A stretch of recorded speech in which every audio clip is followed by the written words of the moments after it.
Good morning student. आज हम लोग उपयोजित लेखन में वृत्तांत लेखन देख लेंगे। वृत्तांत लेखन में आएगा हमें 5 मार्क के लिए वृत्तांत लेखन के लिए, और प्रश्न होता है कहानी लेखन, मतलब एक वृत्तांत लेखन करना होगा या कहानी लेखन करना होगा।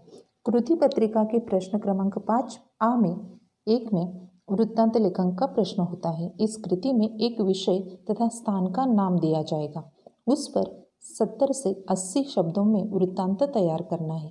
वृत्तांत के लिए आयोजित किए जाने वाले शिविर, वृक्षारोपण कार्यक्रम, स्वच्छता अभियान, साक्षरता प्रसार कार्यक्रम आदि विषय दिए जा सकते हैं। इसके अलावा वृत्तांत का शीर्षक भी देना आवश्यक है। तो पहले हम लोग देख लेते हैं कि वृत्तांत लेखन किस तरह से किया जाएगा। वृत्तांत लेखन करते वक्त हमें महत्वपूर्ण बातें याद रखनी चाहिए। वृत्तांत लेखन मतलब वृत्तांत लेखन एक लिखित विवरण है जिसमें किसी कार्य या विषय से संबंधित विभिन्न तथ्य प्रस्तुत किए जाते हैं। किसी घटना का वह विस्तृत वर्णन जो किसी को सूचना के हेतु किया जाए। वृत्तांत लेखन में किसी सत्य घटना, सभा आदि का वर्णन किया जाता है। यह वर्णन क्रम से होता है, यानी जिस क्रम से पूरी घटना हुई हो उसी क्रम के अनुसार उसका वर्णन किया जाता है। तो वृत्तांत लिखते समय निम्नलिखित बातें ध्यान में रखनी चाहिए। तो पहली बात है कि आरंभ में शीर्षक लिखना बहुत आवश्यक है। वृत्तांत लेखन करने से पहले यहाँ सेंटर में शीर्षक लिखना जरूरी है। दूसरा है पॉइंट कि घटना क्रम के अनुसार वृत्तांत लेखन करना चाहिए। जिस तरह से घटना घटित हो गई है तो उसी के अनुसार हमें वृत्तांत लेखन करना है। तीसरा पॉइंट है कि घटना के वर्णन में एक सूत्रता होनी चाहिए। जो घटना हम लोग जिस तरह से ऊपर में देखा कि घटना क्रम के अनुसार लिखना है, तो घटना का वर्णन में एक सूत्रता होनी चाहिए। एक के बाद एक तरह की घटना तथा वो वर्णन जो हम लोग करेंगे वो सजीव लगना चाहिए। महत्व की बातों का समावेश होना चाहिए। अनावश्यक बातों को यहाँ पर जिक्र नहीं होना चाहिए। जो महत्वपूर्ण बातें हैं उनका ही समावेश तथा उनका जिक्र यहाँ पर आवश्यक है। दूसरी महत्वपूर्ण बात यह है कि वृत्तांत लेखन करते समय दिनांक, समय, स्थल आदि का स्पष्ट निर्देश होना बहुत ही आवश्यक है। अगला पॉइंट है कि घटना क्रम के अनुसार परिच्छेद हो जाने चाहिए। कम से कम यहाँ पर 3 परिच्छेद होने अनिवार्य है। घटना का सुंदर एवं सजीव वर्णन हो। वृत्तांत लेखन पढ़ते वक्त सामने वाले को लगना चाहिए कि वो घटना हमारे सामने ही हो रही है। इस तरह से हमें लेखन बहुत ही सुंदर तरीके से तथा सजीव वर्णन उसमें आ जाना चाहिए। अगला पॉइंट है कि अस्वाभाविक बातें यहाँ पर नहीं लिखनी चाहिए। जो अनावश्यक बातें हैं वहाँ पर जिक्र उसका नहीं आ जाना चाहिए। तो इस तरह से ये पॉइंट अच्छी तरह से याद रखने के बाद हम लोग अच्छी तरह से वृत्तांत लेखन कर सकते हैं। तो चलो अभी देख लेते हैं कि वृत्तांत लेखन के विषय किस प्रकार हमें आ सकते हैं। वृत्तांत लेखन के कुछ विषय यहाँ पर मैंने लिखे हैं, तो इसी के आधार पर हमें वृत्तांत लेखन आ जाता है। पहला है कि राष्ट्रीय युवा दिवस। तो राष्ट्रीय युवा दिवस मनाया जाता है 12 जनवरी को। तो जिस तरह से हमें वृत्तांत के विषय दिए जाएंगे उसकी तारीख भी हमें पता होनी चाहिए। दूसरा है राष्ट्रीय विज्ञान दिवस, वो आता है 28 फरवरी को। गणतंत्र दिवस 26 जनवरी को। विश्व महिला दिन 8 मार्च को। विश्व पर्यावरण दिन 5 जून को। वृक्षारोपण तथा वन महोत्सव, ये यहाँ पर कोई भी तिथि आवश्यक नहीं है। ज़्यादातर हम लोग जून तथा जुलाई में वृक्षारोपण कार्यक्रम ले सकते हैं। तो यहाँ पर जून तथा जुलाई की कौन सी भी तिथि हम लोग वहाँ पर ले सकते हैं तथा लिख सकते हैं। अगला है कि स्वतंत्रता दिन। अगला विषय स्वतंत्रता दिन आता है 15 अगस्त को। शिक्षक दिन होता है 5 सितंबर को। हिंदी दिन होता है 14 सितंबर को। बाल दिन होता है 14 नवंबर को। स्वच्छता अभियान आता है 2 अक्टूबर को। योगा दिन होता है 21 जून को। वाचन प्रेरणा दिन होता है 15 अक्टूबर को। तो ये जो विषय है तथा उनकी जो तिथि दी गई है, ये किस प्रकार ये तिथि ही वहाँ पर क्यों है, इसका भी पता हमें हो जाना बहुत ही आवश्यक है। इसके साथ साथ शालांत परीक्षा के छात्रों का विदाई समारोह होता है। वो ज़्यादा मार्च में उनकी एग्ज़ाम होती है। तथा परीक्षा होती, इसलिए विदाई समारोह फरवरी में लिया जाता है। तो फरवरी की कौन सी भी तारीख हम लोग वहाँ पर ले सकते हैं। उसके साथ साथ वार्षिक पारितोषिक वितरण समारोह होता है।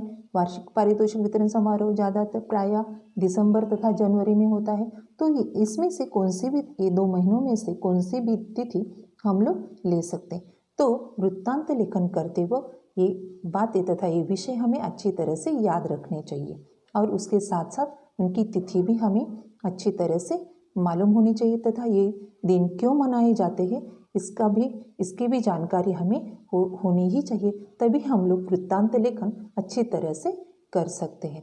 तो चलो उदाहरण के तौर पर हम लोग एक वृत्तांत में आप लोगों को बताती हूँ कि किस तरह से लिखना है। तो विषय दिया गया है यहाँ पर वृत्तांत लेखन के लिए कि रत्नागिरी के महात्मा गांधी विद्यालय में मनाए गए बाल दिवस समारोह का 70 से 80 शब्दों में वृत्तांत लेखन कीजिए।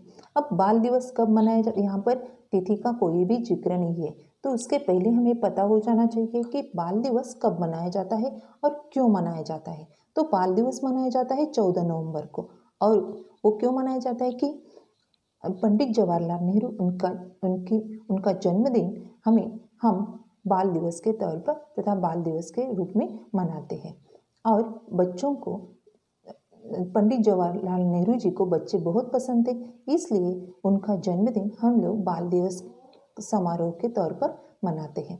तो लेखन करते वक्त हमें पहले इस तरह के बॉक्स बनाना है और बॉक्स बनाने के बाद यहाँ पर सेंटर में उसका टाइटल हमें लिखना है। तो टाइटल यहाँ पर हमने लिखना है तथा शीर्षक मैंने यहाँ पर लिखा है बाल दिवस का शानदार समारोह।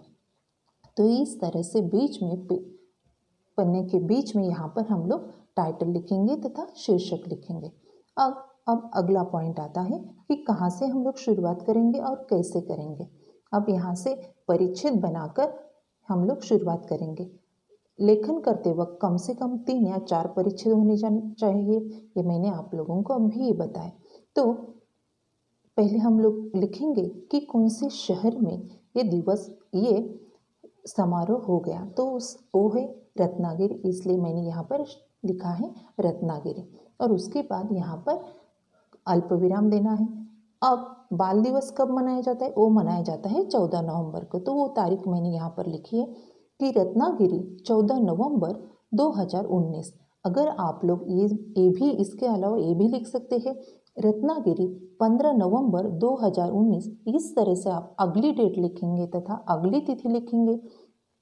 तो आपको उसके आगे लिखना होगा कि कल वापस यही तिथि आपको लिखनी होगी कि कल 14 नवंबर 2019 को रत्नागिरी में महात्मा गांधी विद्यालय में बाल दिवस समारोह बड़े धूमधाम से मनाया गया। तो दोनों भी तरीके से हम लोग वहाँ पर लिख सकते हैं। मैंने वही डेट ली है तथा वही तिथि ली है। तो हम लोग शुरुआत करते हैं पहले से। चलो, रत्नागिरी 14 नवंबर, वहाँ पर कॉमा करना, अल्प विराम करना है और यहाँ पर ईयर 2019 लिखा को महात्मा गांधी विद्यालय में बाल दिवस समारोह बड़े धूमधाम से मनाया गया। विद्यालय के प्रवेश द्वार को फूलों से सजाया गया था। मंच पर बच्चों के प्यारे चाचा पंडित जवाहरलाल नेहरू का बड़ा सा चित्र रखा गया था। चित्र को लाल गुलाब के फूलों का हार पहनाया गया था। अब लाल गुलाब के फूलों का जिक्र यहाँ पर किया है क्योंकि पंडित जी को लाल गुलाब के फूल बहुत पसंद थे, इसलिए यहाँ पर इस तरह से लिखा गया है। तो ये छोटी छोटी बातें भी हमें बहुत अच्छी तरह से वहाँ पर उसका जिक्र करना है तथा ये जानकारी भी हमें होनी ही चाहिए।